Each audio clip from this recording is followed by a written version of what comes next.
The whole idea about participating in the Promise Zone really came in late, I'd say 2014, when we received notice that the federal government, HUD, was going to be issuing another round of application opportunities for cities who wanted to participate in this new concept called the Promise Zones.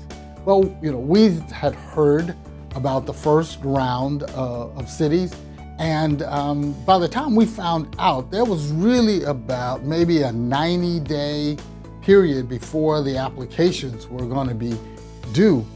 And I remember going to our executive director, Michelle Dozier, and saying, I really think this is something we should go after as an agency.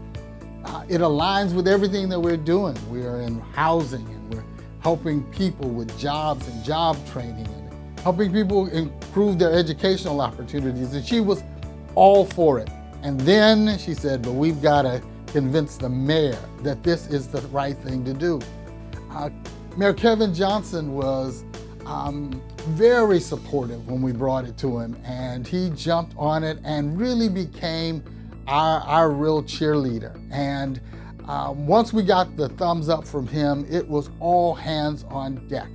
And we began to talk about how we could not create something new, but what is unique about Sacramento. And I've worked in Houston and in Boston and Atlanta, but what is unique about Sacramento is that there were a number of great organizations already doing great work.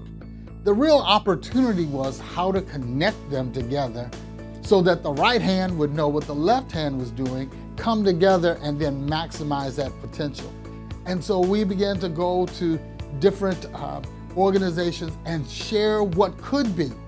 The application, even if you got the designation, it was not a guarantee of money. So all of our original partners, we went to them and said, even if we don't get the money, if it's important enough for us to apply, it's important enough for us to continue to join forces, even if in the event we aren't successful getting the designation. So we reached out to Elaine Mateo. Elaine was just a lifesaver for us. She's the head of Everyday Consulting, and she jumped in and helped us begin to pull the application together. And here at SHRA, we had every department working full speed all day, trying to pull together bits and pieces. And Elaine and I would run around and knock on doors and go in and just present the opportunity of what could be and what will be if we join forces.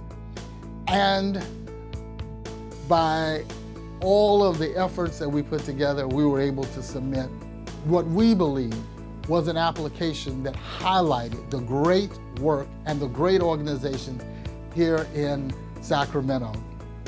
I remember I was out of the office in April of 2015, and I got a call that says, I think they're going to make an announcement soon. And when I got back to the office, there was a message on my answering machine that said, Tyrone, I would like to inform you that HUD is excited to join the work that's going on in Sacramento.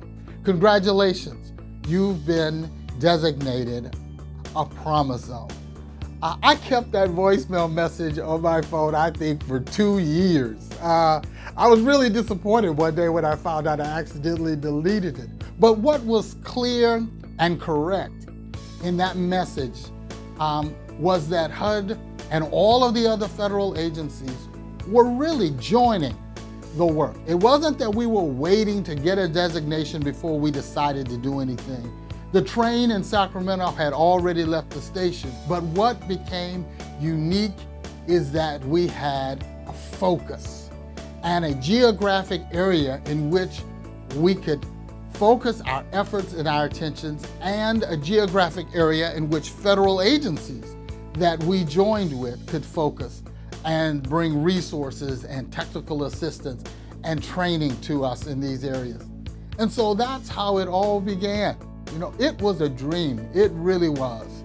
And people weren't really that sold on the idea. Some were absolutely suspicious that could it be that federal agencies who had completely ignored Sacramento, who you couldn't get on the phone, who you couldn't get to come and visit, even though we're the capital city of California, is it really possible that we could have relationships that lead to forming partnerships?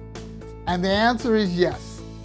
And so while we are continuing to make a difference, we're continuing to expand our partnership. It's grown from the original 30 partners who were our foundational believers in what could be, to now over 150 partners. And when I say partners, I don't mean just people who have their names on a piece of paper. These are people who are working in the Promise Zone, touching lives and expanding impact on a daily basis. Those are the real heroes of the Sacramento Promise Zone. But as we continue, at this point in time, we've reached $175 million worth of investment from the federal, state, local, and leveraged funds. I remember having a conversation with Mayor Johnson, and I said, this is real, Mayor. I believe that we can provide the leadership, that we can build the trust, that we can have a coalition of partners, that in this 10-year period, which is the 10-year designation for the zone, we could bring over $500 million into Sacramento that would not have been here had we not led the way and connected with partners. And he was like, oh man, I think that's a little ambitious. But I have to say, hey, it's teamwork that makes the dream work. And here in the Promise Zone, we're making dreams come true for families. We're making dreams come true for students. We're making dreams come true for generations to come because of the partnership. It's all about the promise in the Promise Zone. And at SHRA, we keep our promises.